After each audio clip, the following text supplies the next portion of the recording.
Good evening दोस्तों,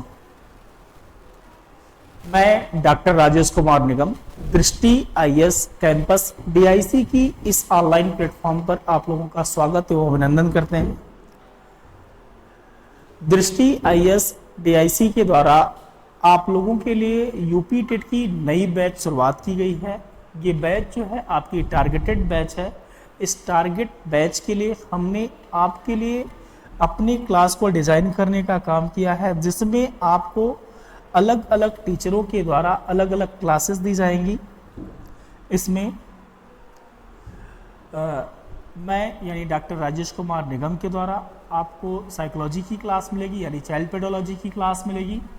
Indrasen sir के द्वारा आपको ईबीएस की क्लास मिलेगी। पवन सर के द्वारा आपको मैथ की क्लास मिलेगी और विजयनाथ यादव जी के द्वारा आपको संस्कृत और हिंदी की क्लास मिलेगी और आप प्रवीण सर के द्वारा इंग्लिश की क्लास मिलेगी। ये हमारी दृष्टि की टीम है, डीआईसी की टीम है, जो आप लोगों के बीच में एक टारगेटेड क्लास को लेकर के आई हुई है। और ये टारगेटेड क्लास टेट 2026 आर या पार की क्लास होगी, जो क्या करेगा आपकी परीक्षा के लिए बहुत ही महत्वपूर्ण है। पिछले समयों की बात आपको बता दें, 2011 से लेकर के 2026 तक के बीच में हम लोगों ने लगातार इस प्लेटफॉर्म पर काम किया हुआ है। और एक लंबे समय से अगर आप देखें तो हमारी जो क्लासेस चलती थी वो ऑफलाइन चलती थी और ऑफलाइन में लगभग 500, 700, 800 के बच्चों को टेट की भीड़ होती थी, जिसमें हम लोगों ने लगातार बच्चों को क्वालिफाई कराने का कार्य किया और अलग अलग स्थानों पर वो लोग अभी नियुक्त भी हैं। तो उसी क्रम में अब जो ज़माना आ गया है ऑनलाइन का, उस ऑनलाइन के प्लेटफॉर्म पर हम भी आप लोगों के बीच में आ रहे हैं और हम इस प्यार के भी लिए वो करेंगे कि आप लोग हमें ऑनलाइन में भी अपना प्यार और समर्पण देंगे। जिस तरीके से आप लोगों ने हमें ऑफलाइन क्लासेस में दिया, उसी तरीके से आप हमारे ऑनलाइन प्लेटफॉर्म पर भी हमारा वो करेंगे, सहयोग करेंगे। ये हमारी टीम है और इस टीम के द्वारा हम यूपी टेट की क्लास को पूरा संचालित करेंगे। 8 जुलाई को आपका यूपी टेट का एग्ज़ाम संभावित किया गया है और उस तिथि तक यानी पूरा हमारे पास जो समय बचा वो मई का बचा और जून का बचा। इस 2 महीने में पूरी क्लास एक टारगेट क्लास के रूप में आपको क्लास अवेलेबल होगी। पूरा एप्लीकेशन पर हमारा क्लास आपको मिलेगा, लाइव क्लास यूट्यूब पर भी मिलेगा, पीडीएफ मिलेगा, नोट्स मिलेंगे, कंटिन्यू आपको ये सारी चीज़ें प्रोवाइड की जाएंगी। और इसी के साथ साथ स्पेशली जो मॉक टेस्ट होता है वो ऑनलाइन आपको मॉक टेस्ट के रूप में भी डेली आपको क्लासेज प्रोवाइड की जाएंगी। ठीक, इन सारे क्लासेजों के साथ हम आपको बता दें कि आज से आपकी बैच शुरुआत हो रही है और इस बैच की फ़ीस मात्र 200 रुपये रखी गई है। 200 रुपये में आपको ये पूरा कोर्स मिलेगा और ये पूरा आपका जो क्लास है रिकॉर्डेड क्लास भी उसमें रहेगा और ऑफलाइन आप लाइव क्लासेस भी देख सकते हैं। और जो हमारे यहाँ इच्छुक है वो आकर के ऑफलाइन क्लास में बैठ करके कर सकते हैं, जिसका कोई चार्ज नहीं लगेगा। यानी आप ऑफलाइन और ऑनलाइन दोनों क्लासेस हमारे यहाँ कर सकते हैं मात्र इतने में। ठीक, आइए हम आपको कुछ क्लास का इंट्रोड्यूस कराते हैं और उस इंट्रोड्यूस कराने के साथ साथ कुछ आपको नई चीज़ें बताते हैं, क्योंकि आज से ही आपकी शुरुआत हो जानी चाहिए। ठीक,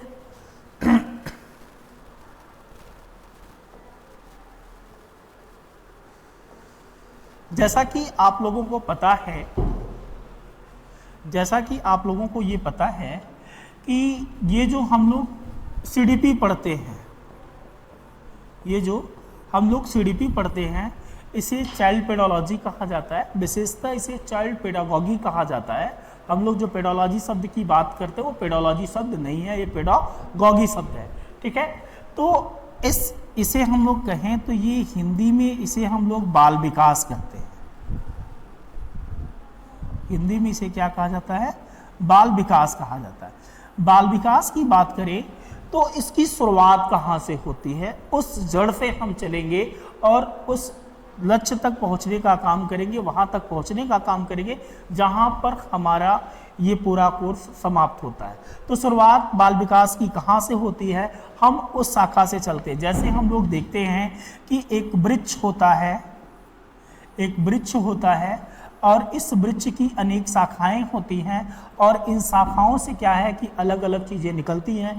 ठीक उसी प्रकार से हम अगर बात करें तो मनोविज्ञान जो है वह भी एक वृक्ष है, एक वृक्ष रूपी विषय है और इस वृक्ष रूपी विषय से इसकी अलग अलग शाखाएं निकली हैं और उन्हीं शाखाओं में से एक शाखा मानी जाती है जिसे हम लोग क्या कहते हैं, बाल विकास कहते हैं, या इसे हम लोग बाल मनोविज्ञान भी कहते हैं। अलग अलग अध्ययन के क्षेत्रों में जहां पर मनोविज्ञान का प्रयोग किया गया उसी को हम लोग अलग अलग शाखा मनोविज्ञान की कहते हैं। जैसे मिलिट्री मनोविज्ञान हो गया, ठीक है, बाल मनोविज्ञान हो गया, मनोविज्ञान हो गया, ठीक है। इसी प्रकार से कई शाखाएं हैं इस मनोविज्ञान की। उन शाखाओं में से एक मनोविज्ञान की शाखा है जिसे बाल मनोविज्ञान के नाम से जाना जाता है। हम लोग उसका अध्ययन करते हैं और यही हमारे सीडीपी के विषय का वो है, सब्जेक्ट है। इसी पर चर्चा करते हैं और शुरुआत करते हैं यहीं से।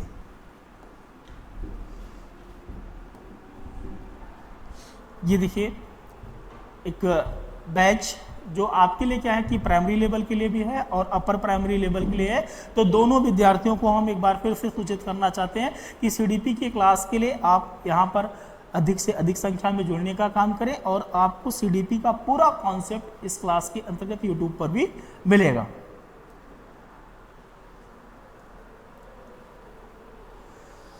शुरुआत करते हैं मनोविज्ञान के इतिहास से। मनोविज्ञान के इतिहास की बात करें तो कहा जाता है कि प्रारंभिक समय से ही मनोविज्ञान का विषय जो है वो विस्तृत था। और विस्तृत किस तरीके से हुआ, अगर इसकी चर्चा की जाए तो कहा जाता है कि प्राचीन हमारा जो समय है वह 3 कालखंडों में बटा हुआ है, जिसे प्राचीन काल, मध्यकाल और आधुनिक काल के नाम से हम लोग जानते हैं। ये तीनों कालखंडों में जो मनोविज्ञान है वो अलग अलग तरीके से जाना जाता था।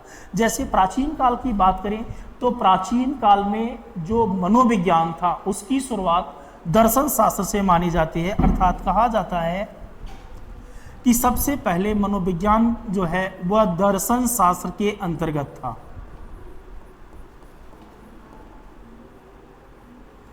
दर्शन शास्त्र के अंतर्गत किसका अध्ययन किया जाता था, मनोविज्ञान का। मनोविज्ञान इसे हम लोग इसलिए कहते थे क्योंकि यहां पर इस विषय के अंतर्गत मन और आत्मा का अध्ययन होता था। मन और आत्मा की बात करें तो यह विषय जो है वह किसका विषय है, दर्शन शास्त्र का विषय है, अर्थात फिलॉसफी का विषय है।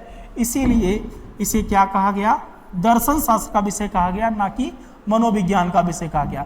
लेकिन धीरे धीरे क्या हुआ कि जब समय परिवर्तित हुआ तो इस प्राचीन काल से निकल करके हम लोग एक दूसरे काल में पहुंचते हैं जिसे क्या कहा जाता, मध्यकाल कहा जाता है।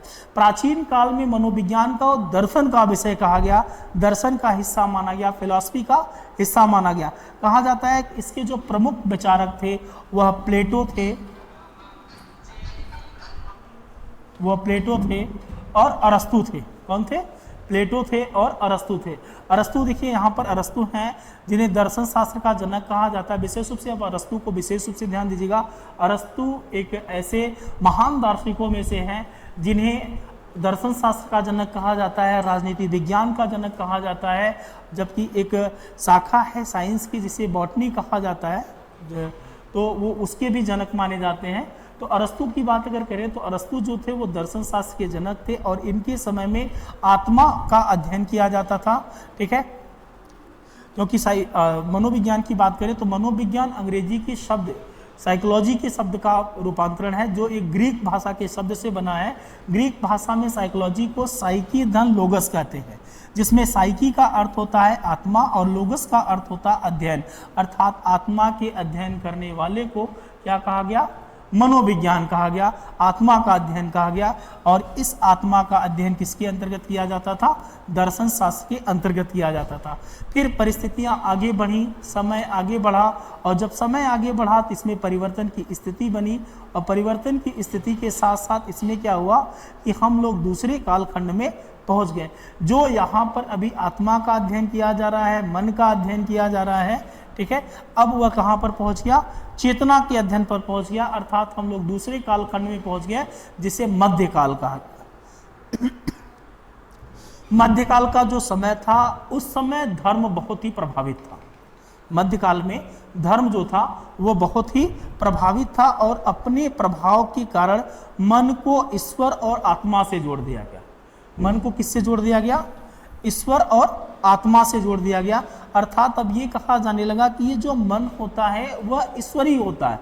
ईश्वर जैसे जैसे कहता है वैसे वैसे व्यक्ति क्या करता है? कार्य करता है। ठीक है, अर्थात मन को एक डायरेक्शन मिलता है ईश्वर के द्वारा और ईश्वर जैसा हमें चाहता हम वैसा करने का काम करते हैं। ठीक है, तो इसीलिए वहां पर मन का अध्ययन किया जाने लगा। अब एक चीज़ें यहाँ पर ये देखने को मिल रही हैं, चाहे वो आत्मा का अध्ययन रहा हो, चाहे वो मन का अध्ययन रहा हो, साइंस उसे तब कहा जाता है क्योंकि मनोविज्ञान कहा जा रहा है, मन का विज्ञान कहा जा रहा है, विज्ञान कहा जा रहा है। तो विज्ञान उसे कहते हैं जो एक्सपेरिमेंटल हो, जहाँ पर एक्सपेरिमेंट किया जाए, जिसको प्रयोग में लाया जाए। अगर वह जहाँ पर कोई चीज़ें प्रयोगात्मक नहीं है, जो साइंस पर आधारित नहीं है, अर्थात जो प्रायोगिक नहीं है, उसे हम लोग विज्ञान की श्रेणी में नहीं रख सकते। आप यहाँ पर देखें कि आत्मा के ऊपर किसी प्रकार का कोई अध्ययन नहीं किया जा सकता। कोई अगर कहे कि हमने आत्मा को देखा हुआ है तो बिल्कुल नहीं मानने जाने वाली विषय है। किसी ने आज तक आत्मा को देखा नहीं है, तो आप आत्मा का अध्ययन और आत्मा को विज्ञान के रूप में कैसे शामिल करने का कार्य करेंगे? किसी ने मन को नहीं देखा है तो मन पर भी एक्सपेरिमेंट नहीं किया जा सकता, प्रयोगात्मक चीजें नहीं की जा सकती, इसीलिए इसे मन का विज्ञान नहीं कहा जा सकता है। परिस्थितियां बदली, फिर क्या हुआ कि अब यहाँ पर वैज्ञानिक दृष्टिकोण जो है वह रुक सा गया। ऐसी परिस्थिति में कुछ समय तक ये चीज़ें चलती रही, फिर विज्ञान की शुरुआत जो होती है वह आधुनिक काल में होती है। कहा जाता है कि आधुनिक काल की शुरुआत हुई और आधुनिक काल की शुरुआत जो होती है वह इस 17वीं और 18वीं शताब्दी में होता है। कब होता है? 17वीं और 18वीं शताब्दी में होता है। विशेष रूप से आप लोग एक चीज़ यहाँ पर ध्यान दीजिएगा कि साइकोलॉजी शब्द का सर्वप्रथम प्रयोग करने वाले जो व्यक्ति थे, देखो टेट पे पूछा जाने वाला प्रश्न है, साइकोलॉजी शब्द का सर्वप्रथम प्रयोग करने वाले व्यक्ति जो थे वो रुडोल्फ गाइकेल थे। ठीक है, दूसरी बात करें तो 17वीं और 18वीं शताब्दी में क्या हुआ कि मनोविज्ञान का विकास क्रम बढ़ा और आधुनिक काल में हम लोग क्या करते हैं? प्रवेश करने का कार्य करते हैं। इस काल में अगर देखा जाए तो इस काल में विज्ञान की शुरुआत होती है, मनोविज्ञान के अंतर्गत साइंस की शुरुआत होती है, प्रयोग की शुरुआत होती है। क्योंकि अगर हम लोग बात करें तो विज्ञान का जो विषय है उसकी शुरुआत हो गई। अर्थात अब यहाँ पर क्या है कि मन को शरीर से अलग माना जाने लगा। ठीक है, वुल्फ ने ये कहा कि ये जो मन है वह शरीर से बिल्कुल अलग है।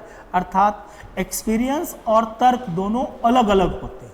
एक्सपीरियंस और तर्क क्या होते हैं? अलग होते हैं। यानी हमारी बॉडी जो होती है वो अलग बात करती है और तर्क जो होता है वो अलग बात करता है। ठीक है, यही कारण रहा कि इनको अब साइंस की श्रेणी में धीरे धीरे प्रयोगिक किया जाने लगा। हुआ क्या कि 1879 का समय था, जर्मनी का एक स्थान था और वहीं पर एक विश्वविद्यालय था जिसे लाइप्जिग विश्वविद्यालय कहा जाता है। यहाँ पर लिखा गया है लाइप्जिग विश्वविद्यालय। ये लाइप्जिग विश्वविद्यालय जो थी यह आज आधुनिक कार्ल मार्क्स विश्वविद्यालय के नाम से जाना जाता है और इसी विश्वविद्यालय में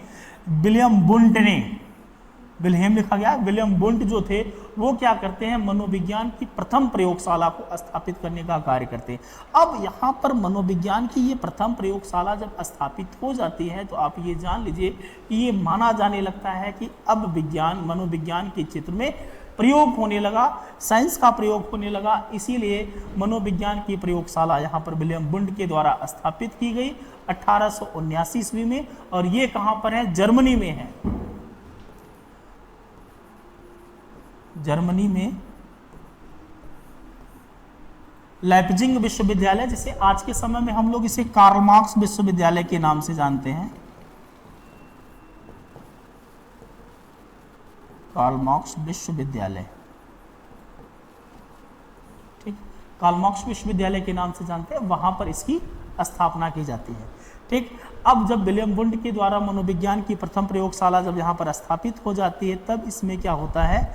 अनेक प्रकार के स्वतंत्र रूप से प्रयोग किए जाते हैं और अब मनोविज्ञान जो है वो वास्तविक रूप से विज्ञान बन जाता है, साइंस बन जाता है।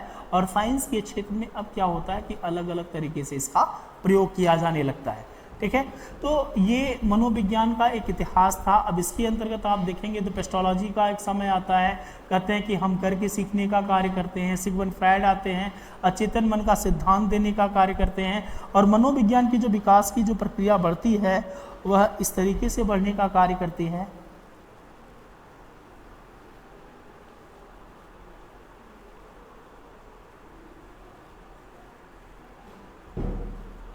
प्रारंभिक समय में अरस्तु के द्वारा और प्लेटो के द्वारा इसे क्या कहा जा रहा है, मनोविज्ञान को आत्मा का विज्ञान कहा जा रहा है।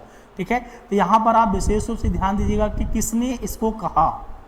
ठीक है, किसने इसको कहा या इसके प्रमुख विचारक कौन थे? प्लेटो और अरस्तु। प्लेटो और अरस्तु ने इसे क्या कहा, मनोविज्ञान को आत्मा का विज्ञान कहा। ठीक है, विशेष करके इसमें आत्मा, मन और चेतना, आत्मा, मन और चेतना पर चर्चा की जाती है, और चेतना पर चर्चा की गई।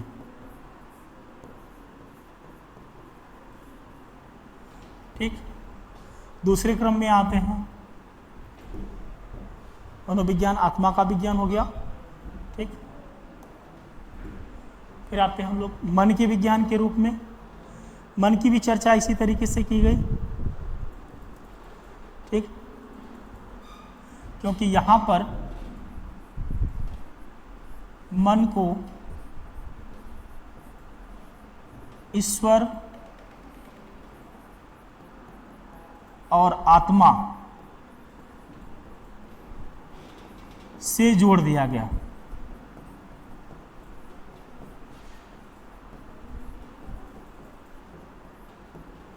मन को किससे जोड़ दिया गया? ईश्वर और आत्मा से जोड़ दिया गया।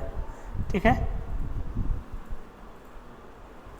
देखो यहां पर वैज्ञानिक दृष्टिकोण था, लेकिन वैज्ञानिक दृष्टिकोण कम थे। यहां पर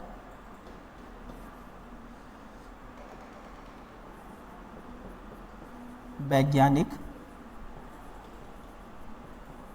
दृष्टिकोण की कमी थी। ठीक, मन को ईश्वर और आत्मा से जोड़ने का कार्य किया गया मन के विज्ञान के अंतर्गत, यानी साइंस ऑफ माइंड के अंतर्गत, क्योंकि यहाँ पर वैज्ञानिक दृष्टिकोण की कमी थी, प्रयोग का अभाव था। फिर इसके बाद चेतना का विज्ञान माना गया, इसे मनोविज्ञान को चेतना का विज्ञान माना गया। चेतना के विज्ञान के अंतर्गत यहाँ पर मन और शरीर को अलग अलग बताया गया, क्योंकि यहीं से क्या होता है, विज्ञान की शुरुआत होती है। विज्ञान की शुरुआत मनोविज्ञान विषय में की जाती है।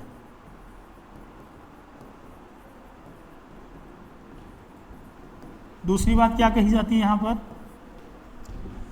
मन और तर्क, यहाँ पर मन और शरीर को अलग अलग बताया गया।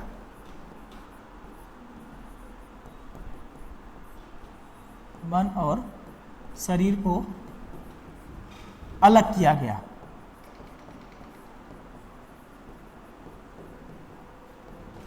मन और शरीर को यहां पर क्या किया गया, अलग कर दिया गया। ठीक है, यानी अनुभव और तर्क पर जोर दिया गया। यहां पर अनुभव और तर्क पर जोर दिया गया।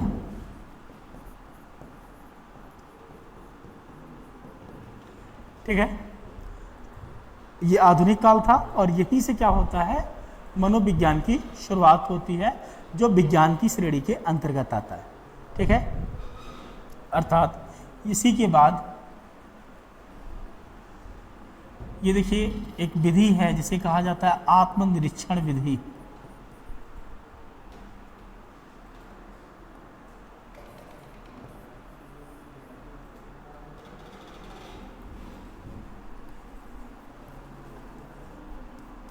आत्मनिरीक्षण विधि। ये आत्मनिरीक्षण विधि है, ठीक है। अर्थात हम क्या करते हैं, खुद से किसी चीज़ का एनालिसिस करने का कार्य करते हैं कि हमने जो कार्य किया क्या वह सही था या गलत था, उसी को एक मेथड कहा गया आत्मनिरीक्षण विधि। अब मनोविज्ञान के अंतर्गत सारी चीज़ें क्या की जाने लगी, प्रायोगिक रूप से की जाने लगी, यानी अब उसका प्रयोग विशेष रूप से किया जाने लगा कि मनोविज्ञान किस तरीके से साइंस का प्रयोग कर रहा और किस तरीके से साइंस को लेकर के वो आगे बढ़ने का कार्य किया। और आधुनिक काल में मनोविज्ञान पूर्ण रूप से एक विज्ञान का विषय बन गया और यहीं से शुरुआत होती है हमारे क्लास की, ठीक है। जो हम लोग कहते हैं कि यूपी टेट का विषय है, यूपी टेट के सिलेबस के अंतर्गत आएंगे और यूपी टेट के एक एक सिलेबस के एक एक पॉइंट को हम लोग पढ़ने का काम करेंगे, ठीक है। आज इस वीडियो को यहीं पर समाप्त करेंगे। एक बार हम आप लोगों से पुनः कुछ बातें करना चाहेंगे और इस पर थोड़ा सा आप लोग ध्यान दीजिएगा। हमारी पूरी क्लासेज आपको एप्लीकेशन पर मिलेगा। दृष्टि IAS कैंपस DIC के नाम से आपका एप्लीकेशन है, ठीक है। हम अपने इस यूट्यूब के चैनल पर अपना लिंक भेज देंगे, आप उसको डाउनलोड करिएगा। डाउनलोड करके अपने इस कोर्स को लेने का काम करिएगा। हम अपनी सारी चीज़ें आपको प्रोवाइड करने का काम करेंगे, ठीक है। बहुत बहुत धन्यवाद आप लोगों का।